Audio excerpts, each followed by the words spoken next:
All right, y'all. We are live.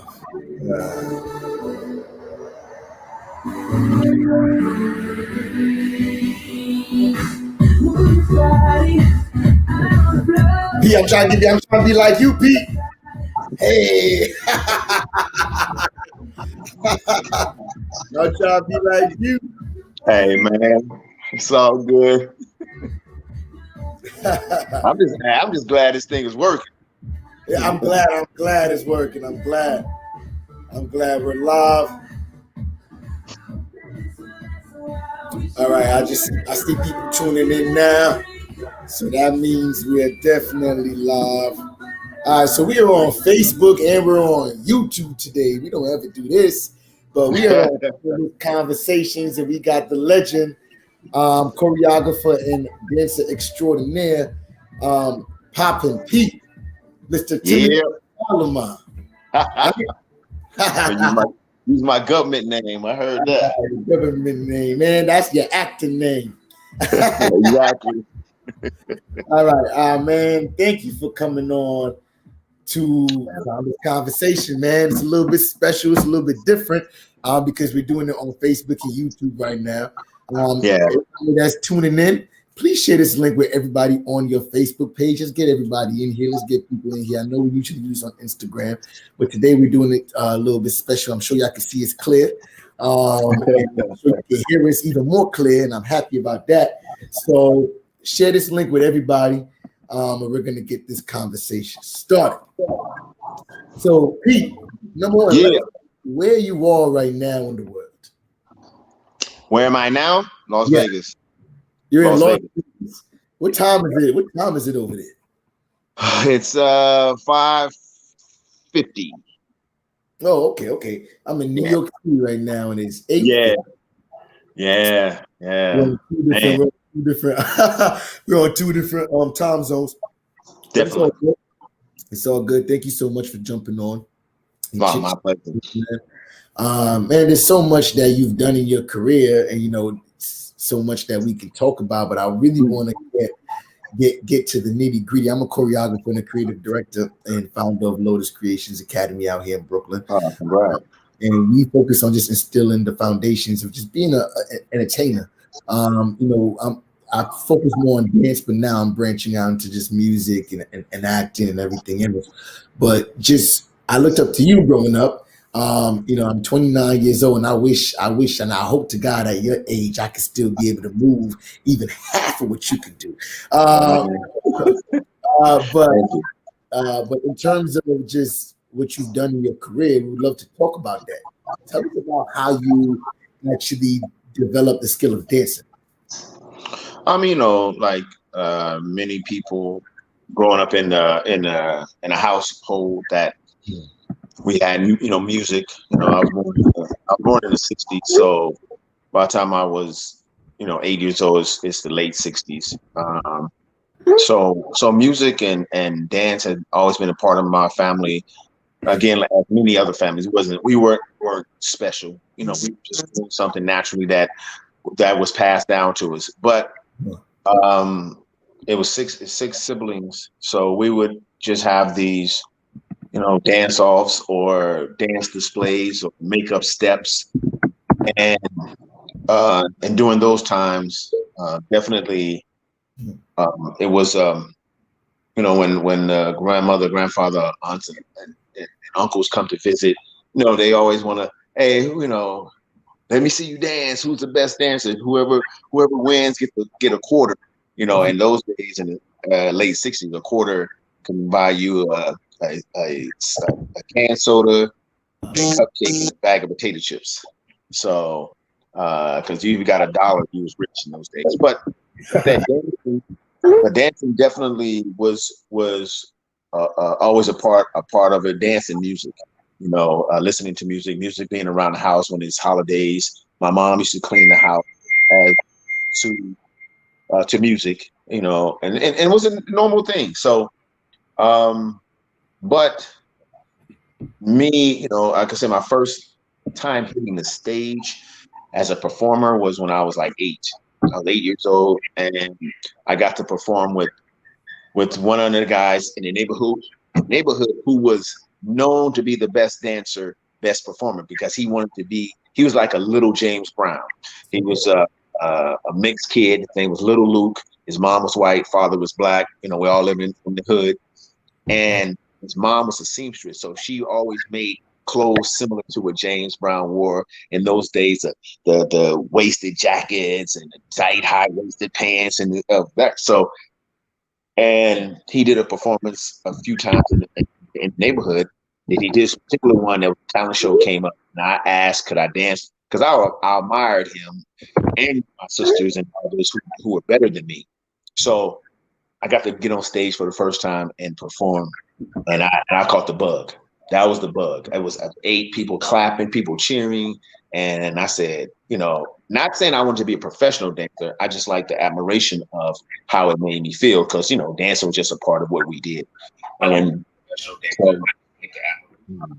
but from there, going into now this is like 60, 69, 70. 72, Soul Train, a show called Soul Train pops on television for the first time. Okay. And it was like a phenomenon. Like, we were like, there are people look like us dancing on television, because before that, most of the dance shows are white shows like American Bandstand and all these shows where you see white people dancing to black music. And we were like, you know, what's going on? You know, like, so but so when Soul Train came on, and this is again about 72, and I remember, you know, just watching these kids who were older than me. I was only 11, so you're seeing teenagers. I'm seeing, you know, girls with tight pants on, and I'm just this young kid trying to, you know, and seeing, you know, developed women and grown guys who were only probably like, at the time, like 21 or 18, or, you know. But I'm like, wow, I want to do that. I want to be that. So that was the first time that seeing seeing us on television and wanting to be one of those dancers. And then Soul Train was a catalyst to like culture. You know, like you see the new dance styles and you mimic that. So it came on Saturdays at like 1:00 Saturday afternoon after we watched all the morning cartoons, and you would not go outside to play until after Soul Train went off.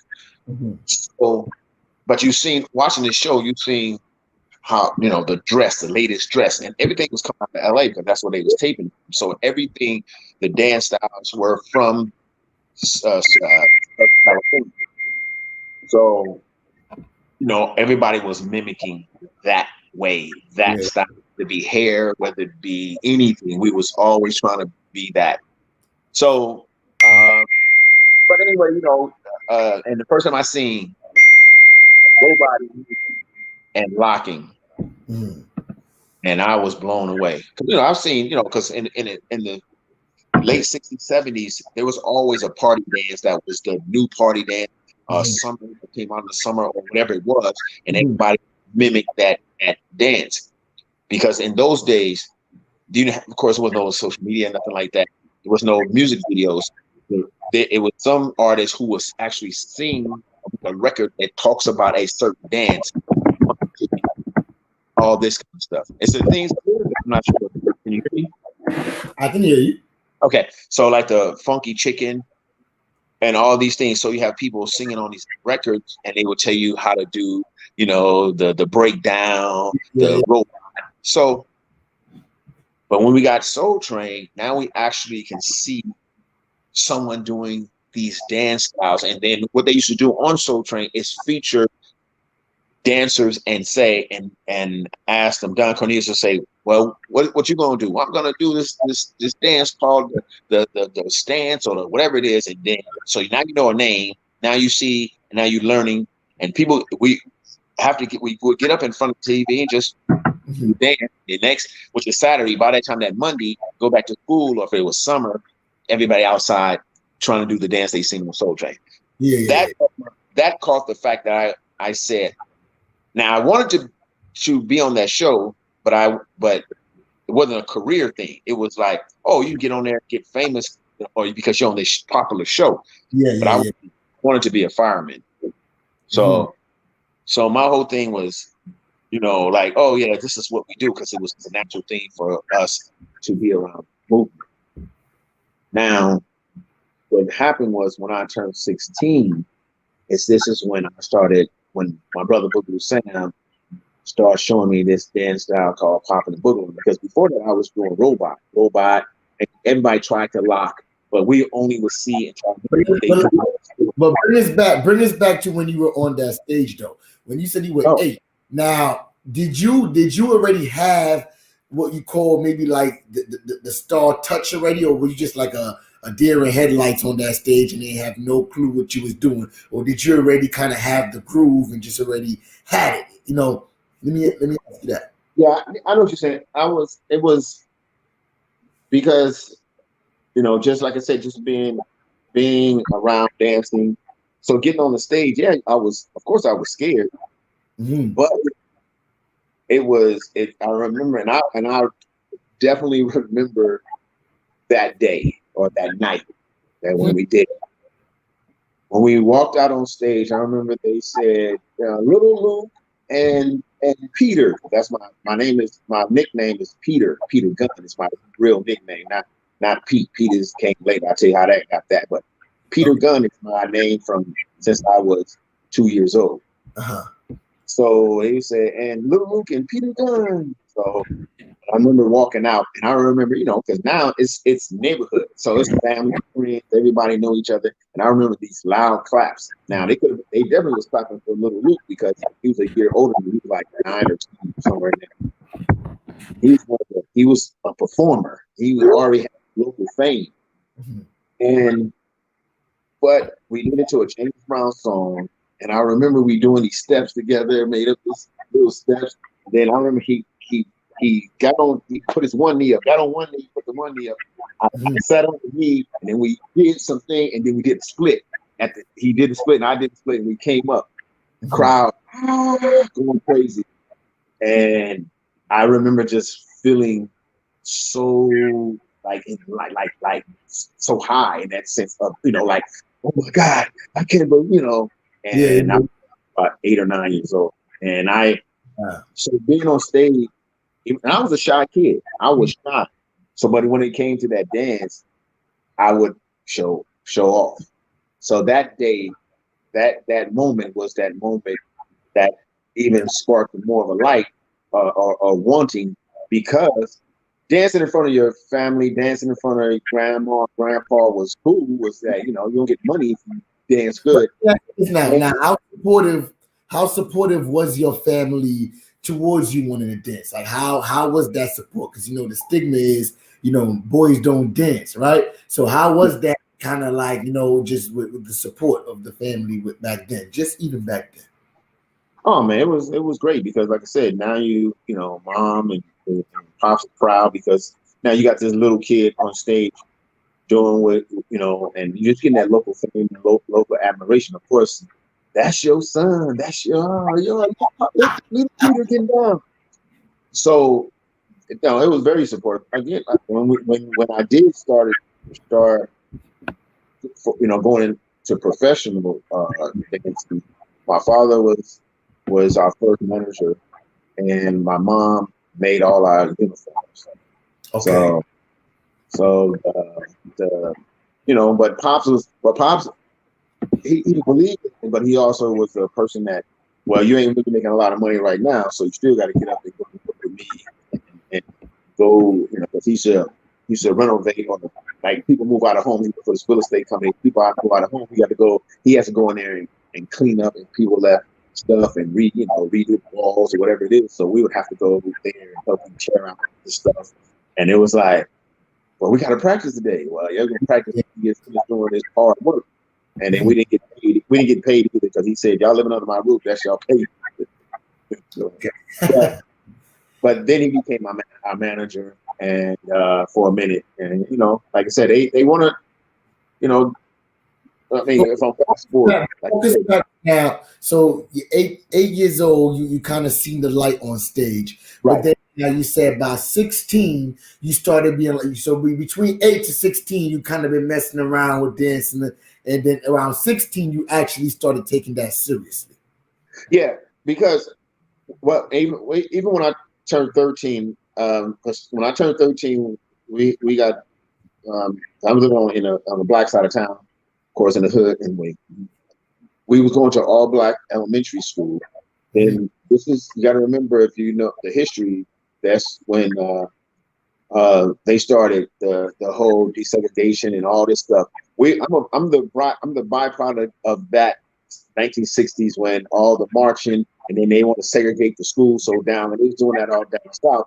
By the time that passed, and it passed now nationwide, Okay. they took maybe a quarter of the blacks out of the black schools that was in our neighborhood, and they sent us to an all white school across town. I was living in Fresno.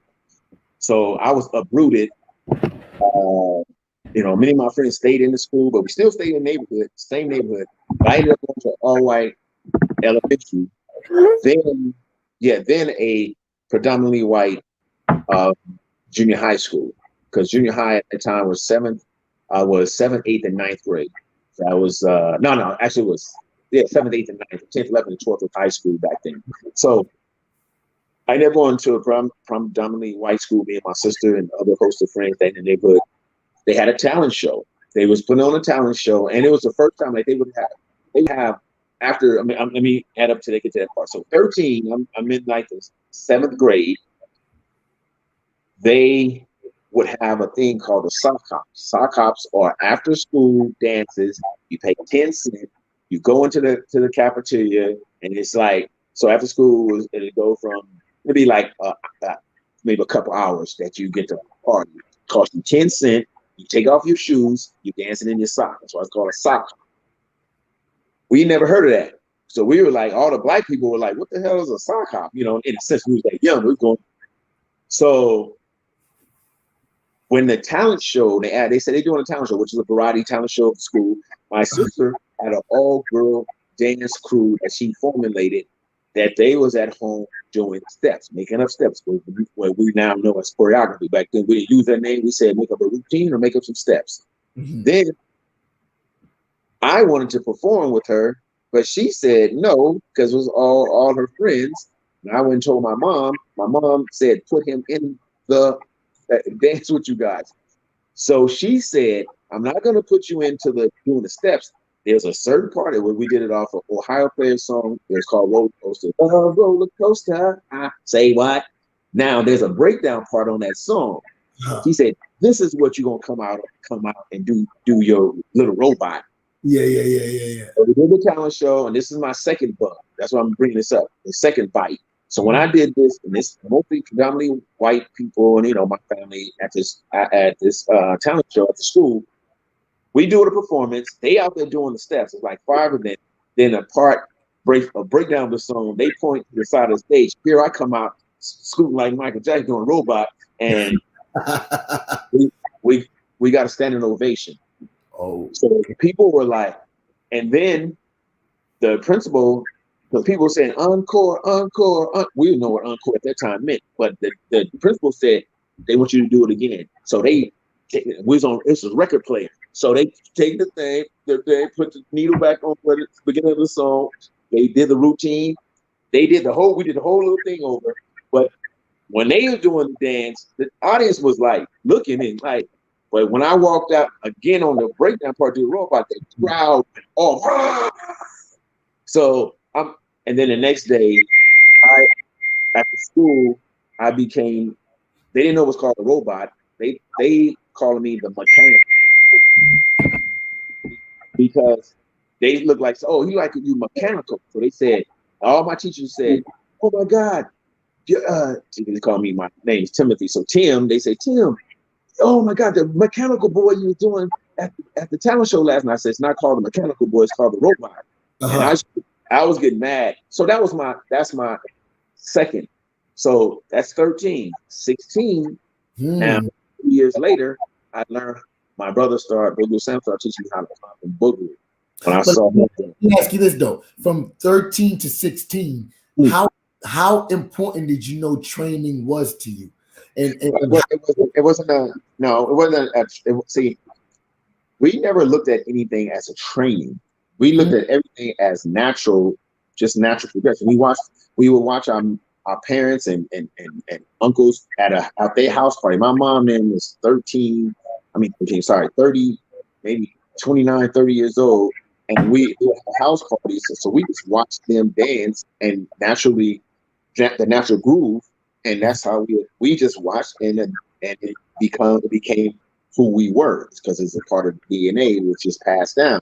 But we never looked at things. Hey, come on, brothers and sisters, let's train with dance. It was just like we hear a song, or you watch Soul Train, you get up, you try to do the thing, and then you go to a house party and you dance. It was never it was just all about fun. That's what it was. It was just a natural thing for us to do. Training didn't come until I started learning how to pop and boogaloo and all that stuff. Then it became, but now there is technique and layers of foundation that you have to know to sustain the dance. Other stuff was, in a sense, it's the same, but other stuff was like, oh, look at the new latest dance. Oh, it's called the bump. And you're doing the bump, or you're doing funky chicken, and you just learn it and put your spin on it. But there was no training in the sense like we would think. Plus, we were young. So when someone said, let's train, we going like, that's hard work. Let's have fun. We gonna do this. Let's do it. Got you. So you guys did it more of like a camaraderie thing, like we just vibing out, we just dancing, we having a good time, and not so much like we actually gonna practice and really actually train and get better. So it was more of like a thing that just came natural. Yeah, it was called a black thing back in the days. That's what it was. So you only practice if you're doing a show. If you're in a talent show, you got to practice. You got to practice with whomever. And if someone doing a solo, you just put on a song and you just say, "Oh, this is a song I'm dancing to," and then you get out there and they tell you how long you're going to dance and you are perform and you do it. Mm-hmm. But if you're doing a show with other people, young kids, yeah, we practice the steps to get the steps tight, but we never practice like. Well, you would practice. I mean, you have to know the dance. You have to, do the thing. But in a training aspect of it, like, I'm gonna take 2 hours right here every day, and I'm gonna train those things. I was just getting the mirror, and maybe it is still part of the training aspect of it, but we never looked at it in that way because everything for us was a natural thing to do. It's just like waking up and going to the bathroom. So it was like, oh, you want to dance? But my mom. She cleaned the house dancing. She would vacuum the floor, actually grooving. The music be on, Al Green be on, or Fire or something, and she just moved. Mm-hmm.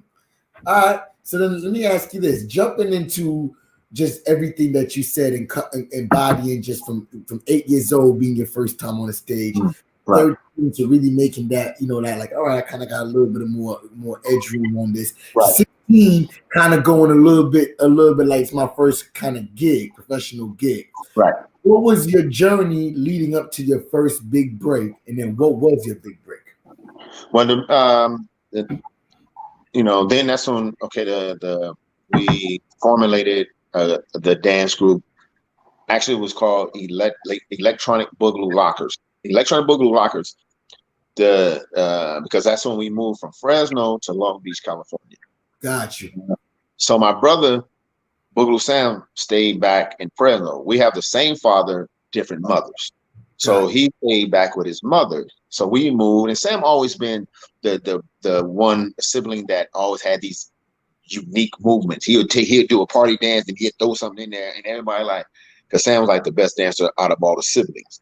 Mm-hmm. Now, when we moved, Sam was still living with his mom. He would come and live with us every now and then. But we moved to Long Beach, and Sam called me one day and said, "Hey, I got this new dance style. I'm doing this new movement and something." And he started saying Popin Boogaloo. I was saying, "What is that?" And he's trying to explain to me over the phone, like, this is that. Popping is you make your muscle to jump, and you make it do this and jerk, and you got to do it rhythmically, to the beat of the music, funky, and then all. Didn't click with me in my head, because in my head it was like make your make your muscles jump. So I'm doing this on the phone. And I'm telling him, oh, I understand. Then I said, well, what is boogaloo? Boogaloo is you roll your body and your legs roll and do all these things. So I'm doing all kind of old things that didn't resemble nothing. But in my head, I was like, oh, this is what he talking about? But in my head, it was the dumbest looking crap ever. And I didn't want to tell him, oh, man, this is stupid looking. I said, oh, I see what you're saying. Long story short, he comes to visit. First thing I said when we got to our apartment, let me see Popin. So I had in my head of some kind of fixation of what he was trying to explain to me over the phone. But when he did it, I was on a whole nother island, because what he did, I wasn't nowhere near what the hell what I seen. I was like, my mouth was like that. Oh, what the hell? How do you make your body move like that? Yeah. Then he did. I said, well, what is boogaloo? And he started doing these moves with the shoulder and all kind of stuff. And I was like, I was flabbergasted, if I could use that word. My chin hit the floor, like, because I knew the robot. I knew, but that did not look like no robot to me. And it was a whole, just, and again, because this is people don't understand, just because you see me now, because over the years I practiced and I trained myself to get to where I am. But the young 16-year-old Pete, virgin Pete, looking at this thing of this dance and not knowing, it was the most fantastic thing I've seen in dance ever. And I love locking. Locking was the first dance I tried to do. Roboting was that second dance. This was something totally different. How when he started moving, I was like, I don't know if this ballet feel funky. It was just so. That very night, I gravitated more to the pop of the hard stuff than the boogaloo. Boogaloo, it was something I was like, isolation, timing, roll, all this stuff. I said, that's difficult for me. Gotcha. So I remember that day.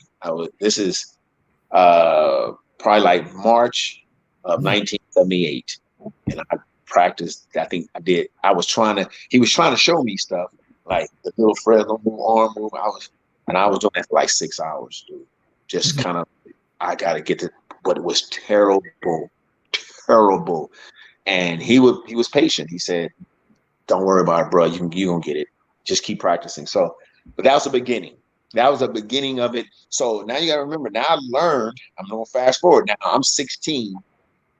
About time we start doing local performances. So he start training other people in the neighborhood. We formulated because there was a Fresno electronic boogaloo lockers. Then he made a second group in Long Beach, California. So it was electronic boogaloo lockers 2, the second core. And he was just training all of us, and we're between the ages of 15 and Sam was 19. So I was 16, was one guy 15. So no, I was the youngest. Actually, I was the youngest. It was 2 of us 16, 1 17, 2 17s, and Sam 19. So 4 months later, we performing on stage at a local show in Orange County, California, at a club, and people were like, "What the hell is?" Like when we said our name, people was just going crazy when we went out and did what we did. That's again 78. Then we joined. There was an audition. This is the big break. Even though that we were just doing shows, the big break is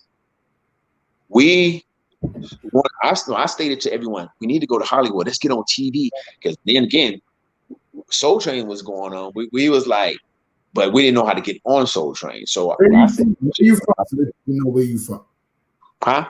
Where you from, so that people know. Oh, I'm from originally from Fresno, California, Central California, via Long Beach, down through Compton, and over here in Las Vegas. Okay, got you. So you knew at that point, like, all right, we need to make it our way to Hollywood, and we need to start going that way. So yes. And even after we started getting local fame, because people had never seen what we did. So we started getting local fame, and then I told everyone, "Hey, we need to go to Hollywood, man. We're in Long Beach. Hollywood, we had to catch the bus because we got public transportation to Hollywood, which takes like 2 2 hours to get there. We did that on one Saturday. I think it was a Saturday, and then actually we thought, because you hear the word sunset. Sunset is Hollywood, Beverly Hills. So that's what in our head we hear the word sunset. But we didn't know. We got on the bus. And I'm gonna make this shorter than because it's a long story. But I'll make it short. We got on the city bus, got to Sunset, pushed the button because the bus turned onto Sunset. Oh, this is Sunset. This is where you get discovered. We push the button, bus stops. We get off the bus, but not realizing, because we don't know how far Sunset went down. We were actually in East LA, which is in the hood of Sunset. Okay. We get off the bus looking around like, this we don't see Rolls Royces and Mercedes. What the hell is this? But we said, this is Sunset. So somewhere along here, there is some rich folks or some producers that just drive down the street and discover people. Mm-hmm. We walked from, and this is because people really don't know. If those who aren't here listening know the distance from East LA Sunset, which is like Western and all that. We walked all the way because we didn't want to get back on the bus, not to maybe miss something. So we walked from that point to Beverly Hills, which is approximately probably about 10 miles. Okay. So we just walked, and now 10 miles walking, it's taking us about 2 hours to get there. But all along the way, we would see a limousine.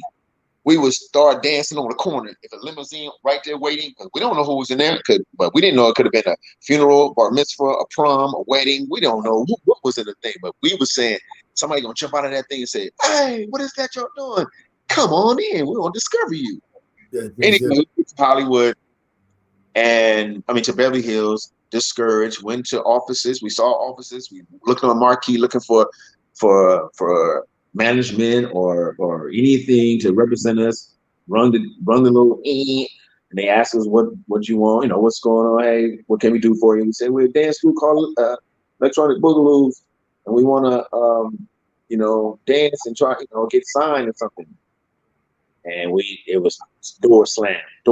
We went up in one place, and the secretary said, let me see what you guys do. She got in. And they said, well, we're not really looking for dancers. And she said, do you guys got a resume or pictures? Leave it. Ignore the resume. 16 years old. I'm 16. I don't know what that is. Anyway, this is how we got discovered. We on the bus bench to go all the way back to California, Long Beach, 2.5 hours back. Some white lady, because we just left this store to get something.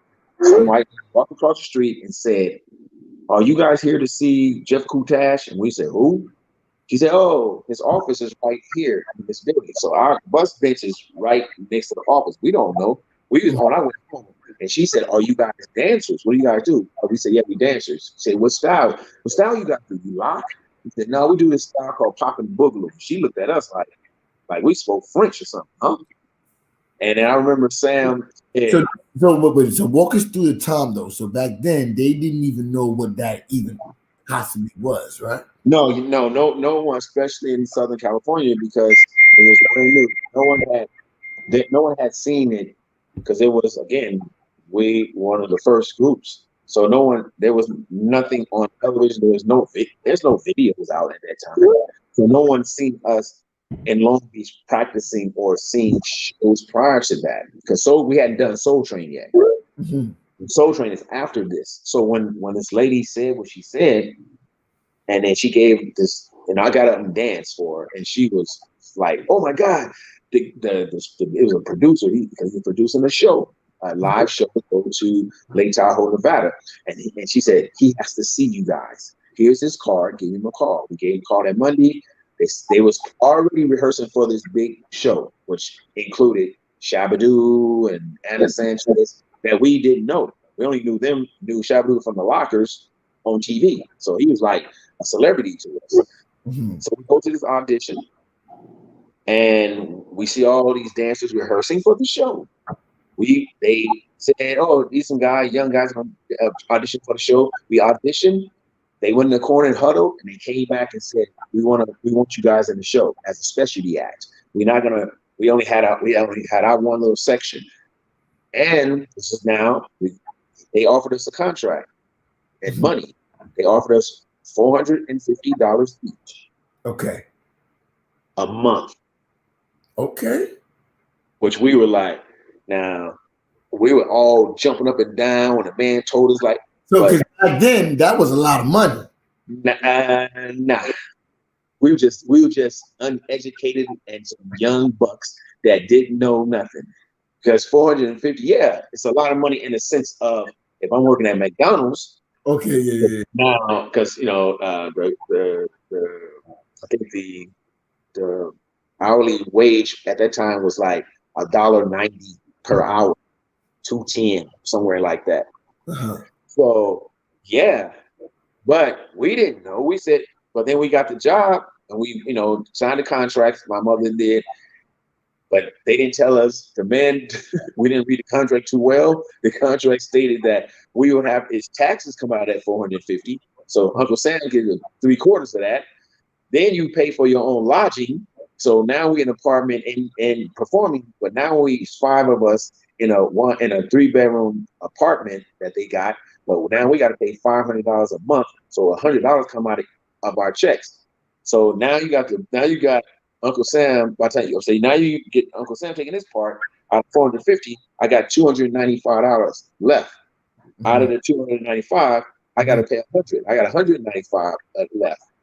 So basically, we was there, I think, 3 months for the performance. We came home just as broke as we went. Because by the time we got money, and we had like $80 left, and then $20 went into the groceries, and the $60 was miscellaneous. Now you got to go if you want to go eat. Anyway, it wasn't about the money, even though we knew we was getting. We didn't quite know, but it was about we love the performance because we almost got a standing ovation every night. We came out and did our part, so that part was like, oh my, satisfying, but by no means. But then we found out later the same man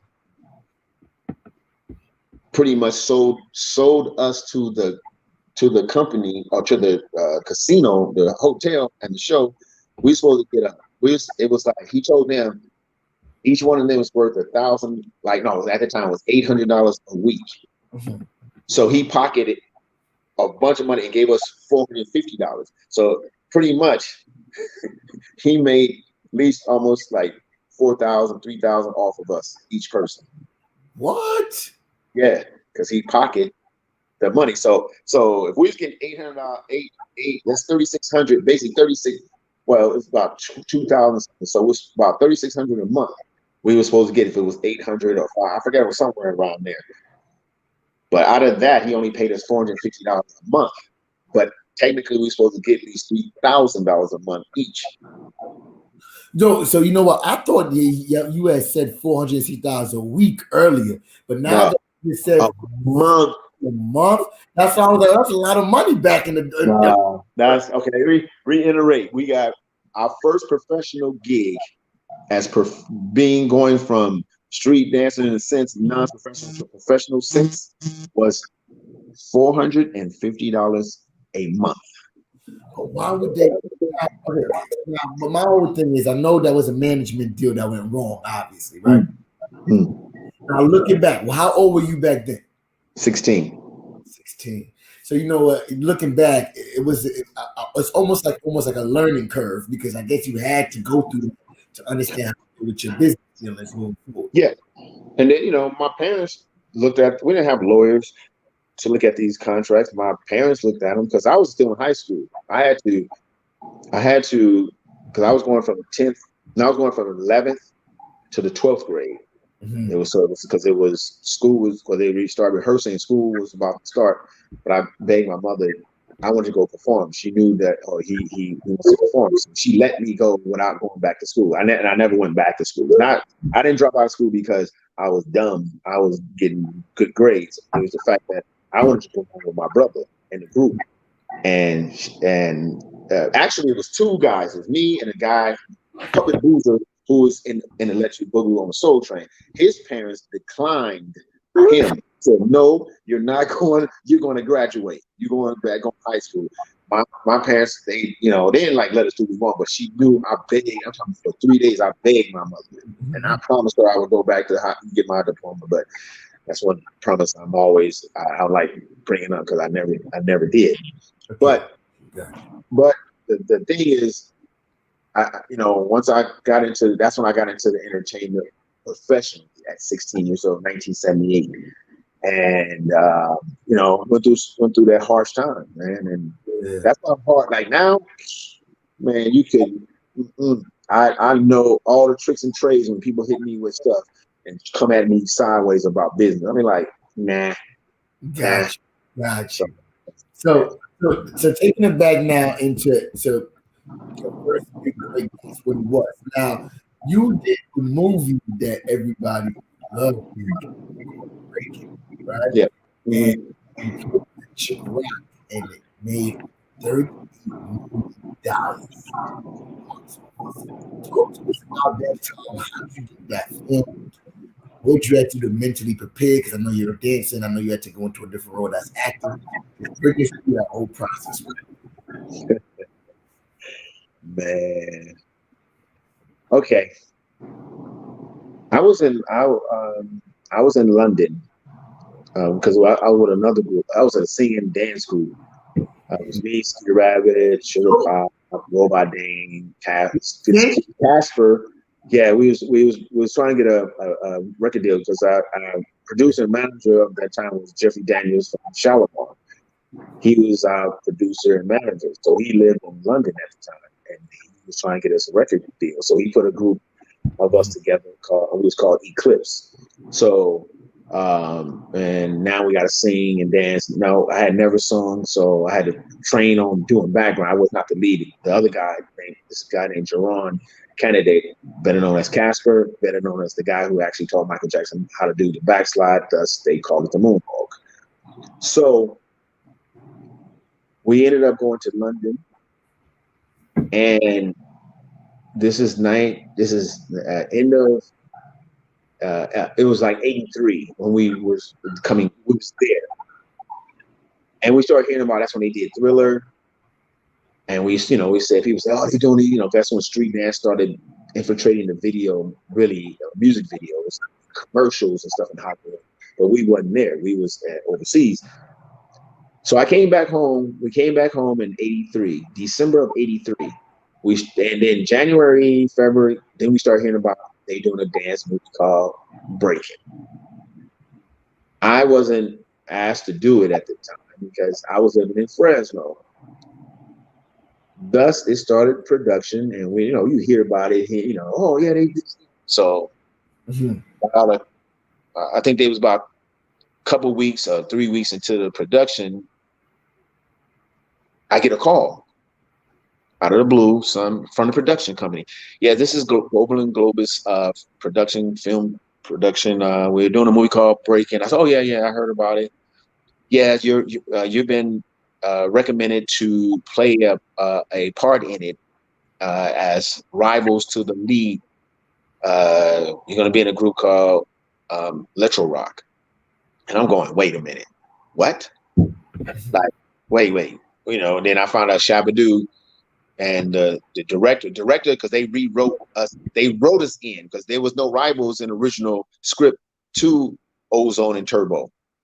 So they wrote, and Popin Taco was already working on the film, but just in the capacity of extra, or he was going to be kind of friends with Ozone and Turbo, their characters. So Shabba-Doo recommended me and Taco to play the rivals because he said, yeah, I don't want to just get some actors that have to train to dance. Why not just get these two guys that are high level, and whatever they acting skills at the point, they just do it. But we need someone to match what we do. Mm-hmm. So that's how I got it. And they said, but they should tell me on the phone, you have lines. I said, wait, you mean I have to act? They said, oh man, it was the nerve-wracking thing when they gave me the sides. And let me ask you, how did that transition? How did you have to prep? And what did you have to do mentally? You'd be like, all right, I gotta move from doing to that actor to kind of both. I was overacting. So the thing was to try to act like something that like, okay, I gotta act. And I remember Shabba-Doo told me, Pete, just be you, just be natural. Just stop trying to. Don't have to act. And no one had really acting abilities on there. Some phenomenal acting abilities, but everybody kind of try to act as naturally as they would if you had gone to a battle. He said, "How would you react to a battle?" I said, I would just do this. My facial expression. That's be you.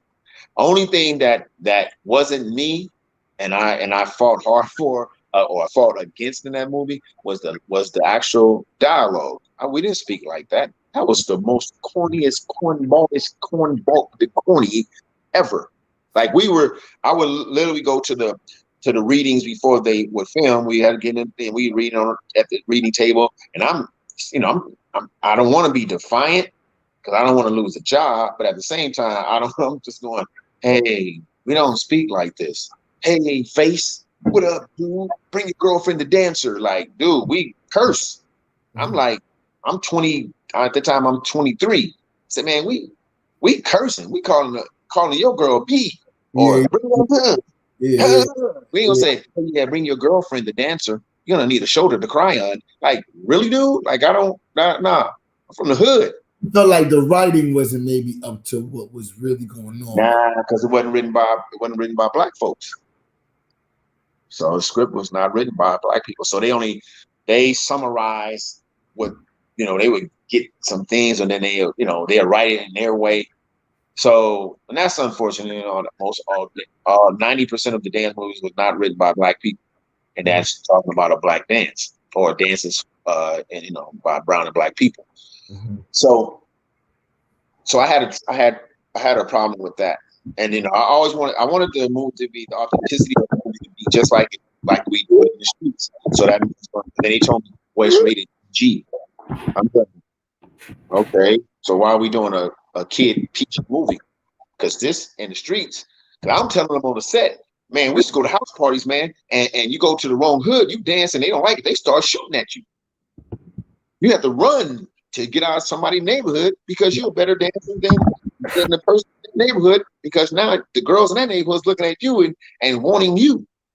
So my whole thing was like, we didn't walk into a thing and say, hey there, buddy, what's going on? Dance against me there, dude. So that's the thing about me in the movie that, gotcha. Yeah.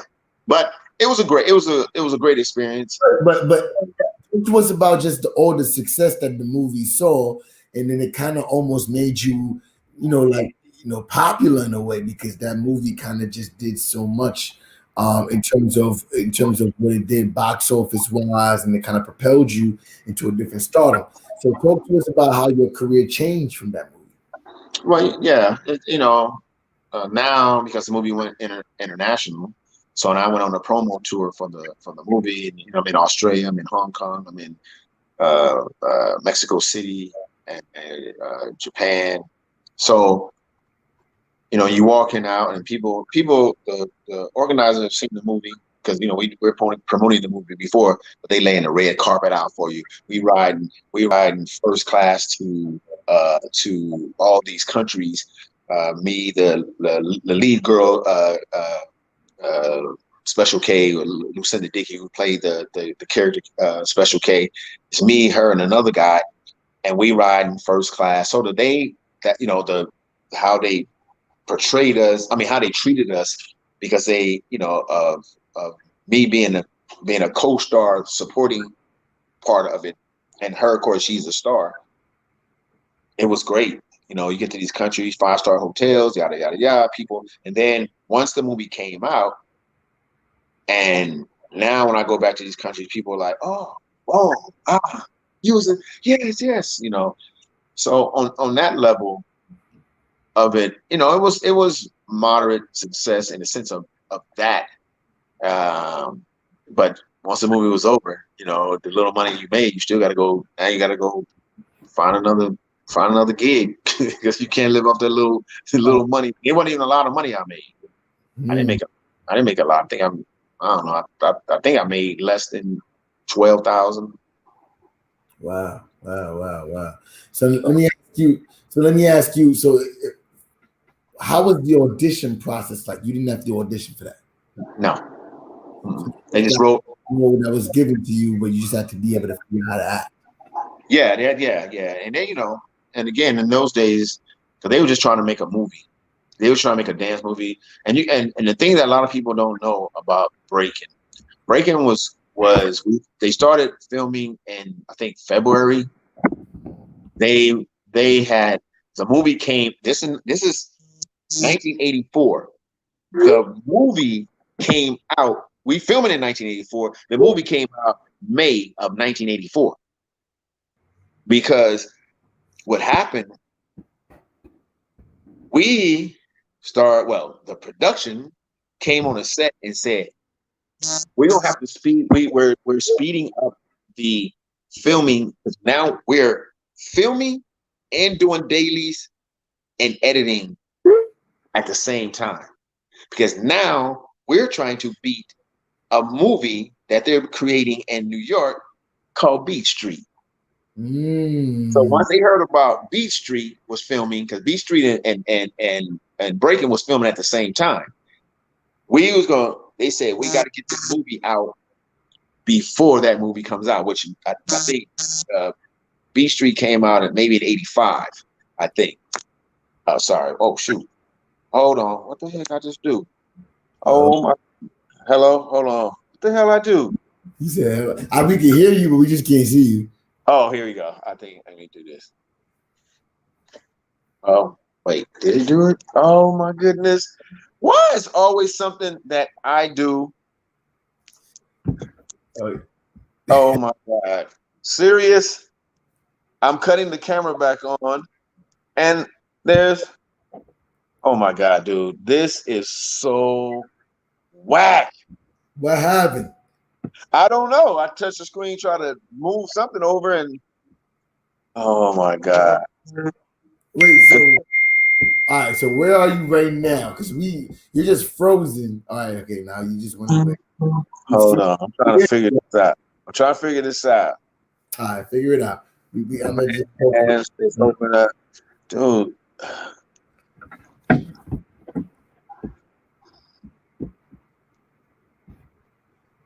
Yeah.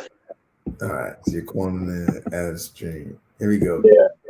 Groove. All right, it's all right. We figured it out. We back on. Yeah. So yeah, it was more of trying to get that movie out before Beat Street, okay. And they rushed, so it came out in May of '84. Okay, so now let me ask you this now. What made you be like, all right, I enjoy this and I'm going to keep kind of going on with the commercial route? Because I know right after you did Michael Jackson's movie, correct? I did Michael. Let me see. That was trying.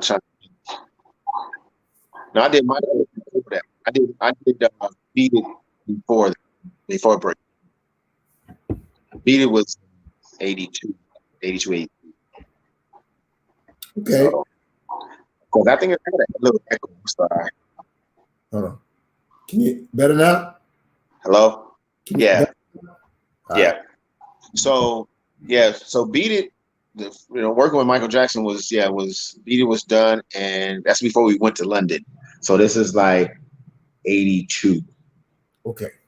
So in 80, when I did the movie Breaking in 84, the next year, 85, I was invited to go to perform in Japan because of me being in the movie.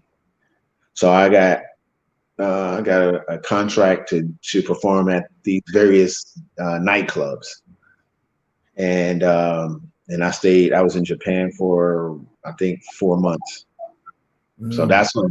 But you got to remember now, even after the movie Breaking, even after Beat Street came out, all this, the industry turned its back on street dance and hip hop because it had used it up to the sense, because again, everybody thought it was just a trend. It was just something that you do. And in LA, pretty much, and even I heard in New York at that time, breaking and all this, it was dead.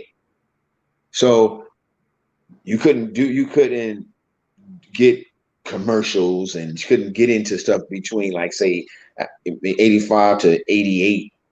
It was dead. So me and Skeeter Rabbit went to Japan and started, because now internationally, since of the movie and the movies, it opened up. They wanted to learn. They wanted to see it. They want to see it live.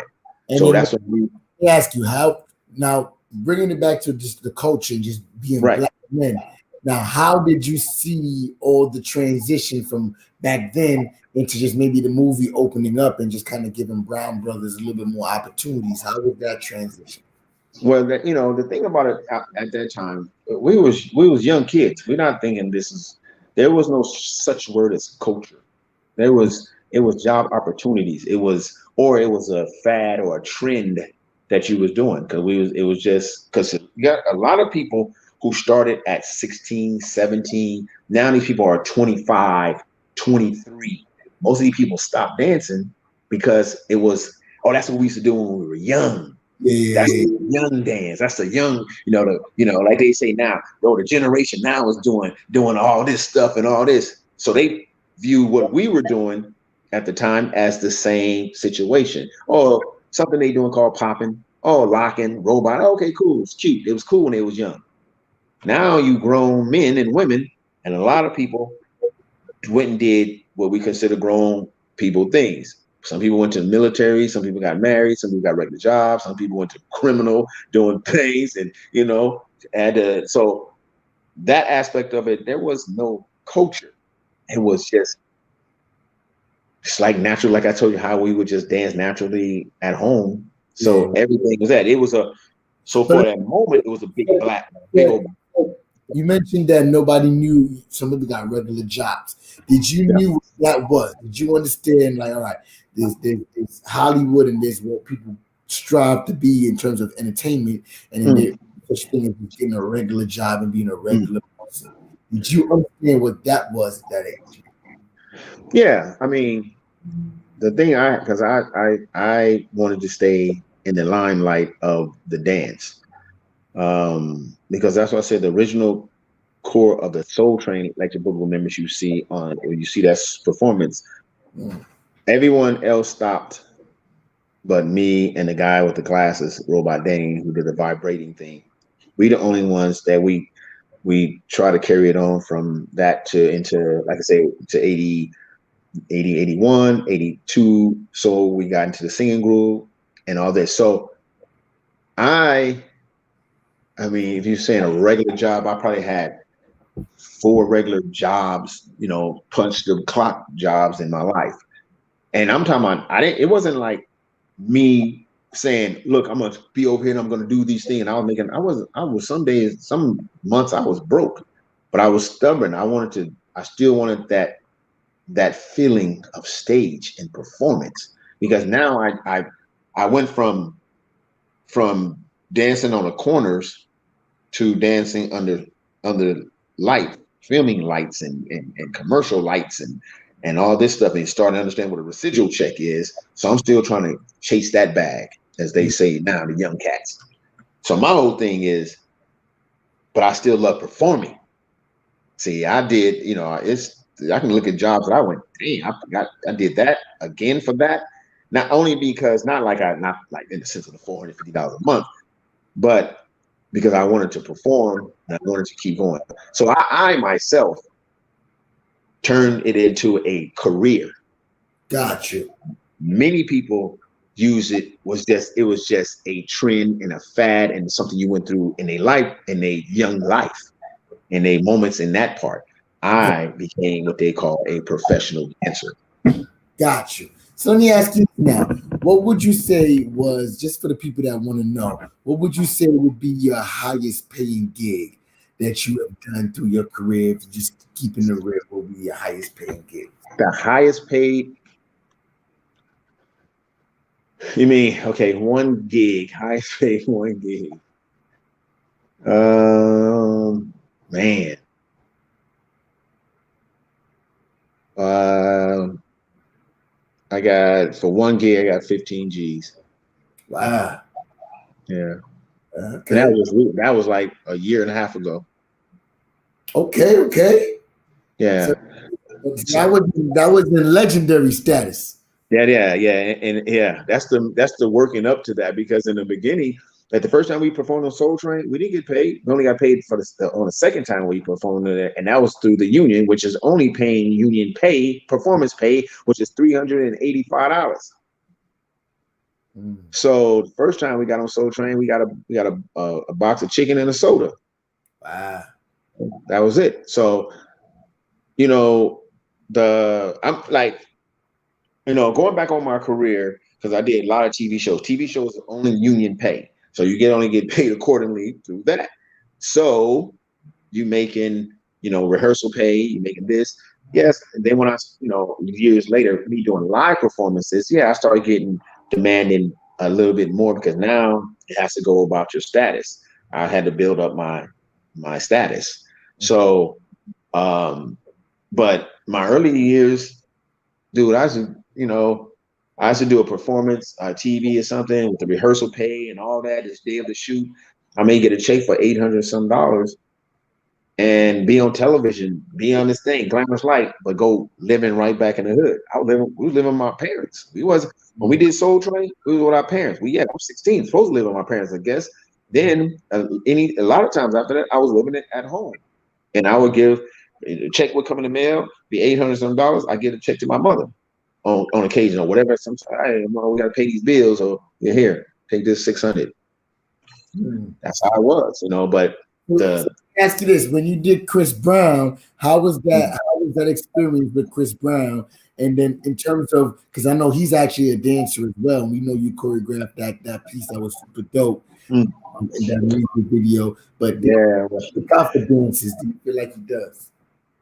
I wasn't even supposed to be in that video. Mm. That video was, I had a all female popping group a couple years ago called the Lady Boogaloos, about 8 years ago. It's the four girls that danced with him in the video. Rich and Tone, who was choreographing the video, asked them to be in the video, but it was an audition, thing. So they had them come down and just be a part of the audition, but they had a little part they wanted them in. I just came there because now I'm the kind of manager of the group, choreographer, mentor of the group. So I just came to support. I was in LA I came down for a business meeting, flew in. That morning I was flying out at 9 p.m. that night. The audition was like at 2. So when it happened, I was just there. And then Chris Brown walked in. Rich and Tone said, "Oh, that's Popin Pete right there." Because my son had worked with Chris Brown on some projects live and some videos, TV performance. My son named Sean Boog. So he knew of me, and plus he's seen, of course, being a dancer, you know about a lot everyone. He came over, shook my hand, and actually, what you see in the video, him bowing to me, he walked over to me in audition as he and bowed to me. I said, "Oh, man, dude." He said, "Nah, man, I got to give respect to the legend, to the OG." So then I'm just sitting there watching all the audition. Here come Richmond, Tone Rich. Rich came over and said, "Hey, Pete, Chris Brown wants you to do this video. Want you to do this video?" I said, "Dude, I don't have any clothes. I just came into a business thing in LA, and I'm going back to Vegas tonight. I didn't bring no. It was because it was a audition. I mean, rehearsal for 4 days or 5 days and shoot. So like 7 day whole thing. I think it taken 2 days or so to shoot the video. Mm-hmm. Of course, I said yeah, but I had to go buy. I had to go buy clothes anyway. Yeah, that's how the thing, and then because that whole scene was supposed to be different. That whole part was supposed to be.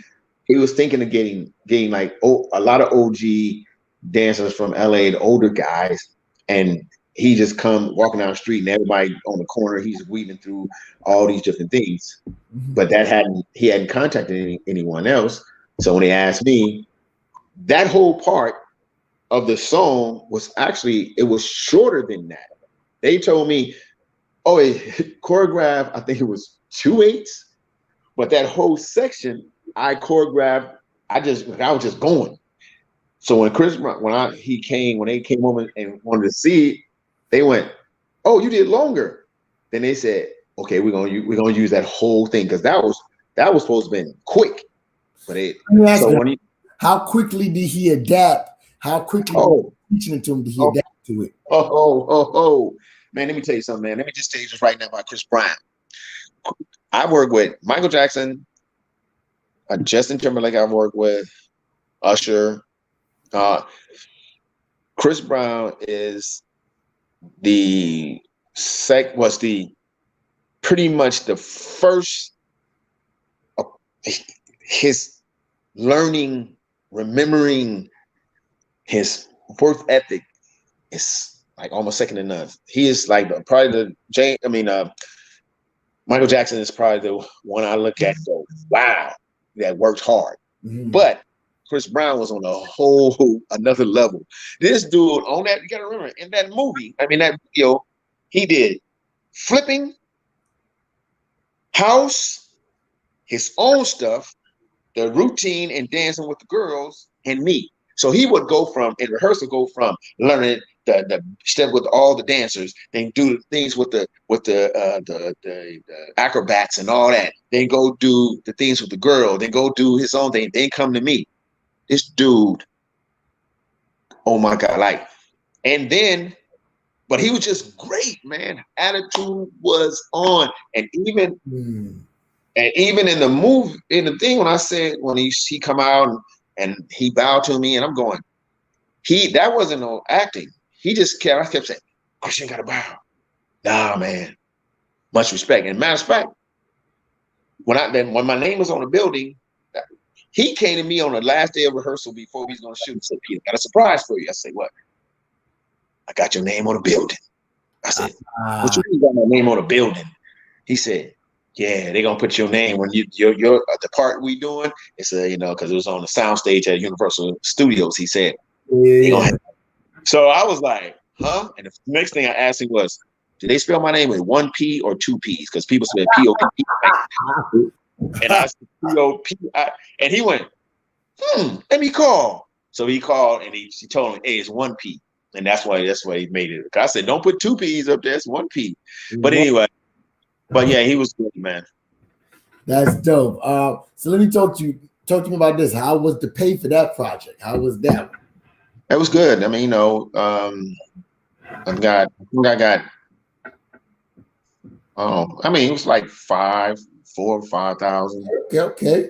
All right. It was, it was cool. So people don't understand because Pete, talk to us about we're closing.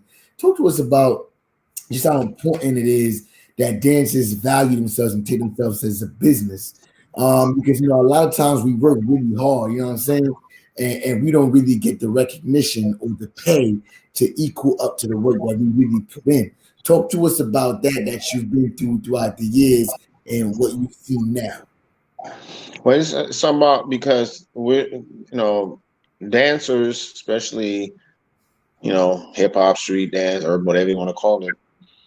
It's just now being really governed by a union. So a lot of times, even when we did Michael Jackson Beat It video, they called us and they asked us how much you want to be paid, how much y'all charge, and we said $500 a day for that shoot, and they were like, okay, because now each they have their own budget, so it wasn't sanctioned really by the union. But it's all about, and I say this a lot, it's about your self-worth, because you can't not go on what someone else gets paid, because everybody because it's a different, and especially in dancing, there's a different level of pay, but meaning it's accordingly how popular you are.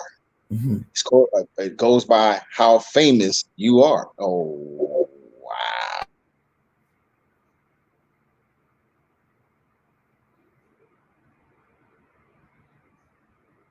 Pete? Popin Pete?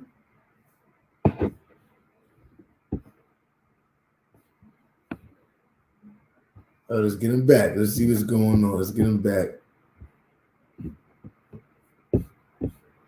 Oh, what's going on? All right, y'all. So I'm not sure what happened, but we're definitely gonna get Pete back on just to close out. But thank y'all so much for rocking with us for Founders Conversations on Instagram. This is not Instagram because this is Facebook and YouTube. All right. Thank y'all so much for tuning in. I'm gonna try to get Pete back in the building. I'll be live again. Stay tuned.